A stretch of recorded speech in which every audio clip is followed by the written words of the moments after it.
Hello everyone. రేణిగుంటలో సంత పెడతారు. Saturday ఉంటుంది. ఇక్కడ ఏంటంటే ఎండు చేపలు, ఇంకా వెజిటేబుల్స్, ఫ్రూట్స్, ఆకుకూరలు అవన్నీ కూడా ఫ్రెష్గా ఉంటాయి. అసలు అది కాకుండా చాలా తక్కువ బడ్జెట్లో దొరికేస్తాయి. అసలు ఎంత బాగా అనిపిస్తుందో ఇలా వెజిటేబుల్స్ కానీ చూసామంటే ఫ్రెష్గా తీసేసుకోవాలనిపిస్తుంది. అది కాకుండా నాకేంటంటే ఎండు చేపలు తినే అలవాటు ఉంది కాబట్టి నేను ఇంకా ఎండు చేపలు కూడా తీసుకుందామని వచ్చేసాను. ఇక్కడ ఏంటంటే రకరకాల చేపలు ఉన్నాయి. బొమ్మిడాయలు అంటారు, సొర చేప అంటారు కదా, షార్క్.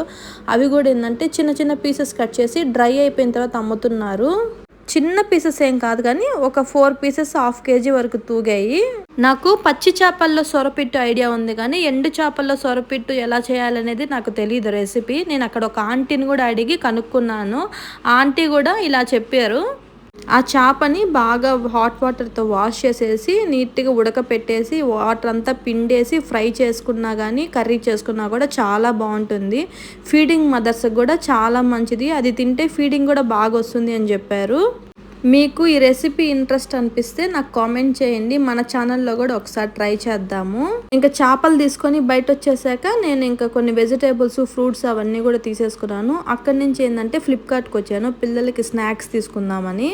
ఫ్లిప్కార్ట్లో వెరైటీ బిస్కెట్స్, చాక్లెట్స్, కుక్కీస్ అవన్నీ దొరుకుతాయి. ఇంకా అవి కూడా తీసేసుకొని నేను ఇంటికి వచ్చేసాను. మీకు నా వీడియో నచ్చితే లైక్ చేసి సబ్స్క్రైబ్ చేసుకోండి. ఈ ఫుల్ లెంత్ వీడియో కూడా మీకు తొందరలోనే పోస్ట్ చేస్తాను. నేను చేపలు అనేది ఎలా తీసుకున్నాను, ఎంత ప్రైస్ పడింది అని.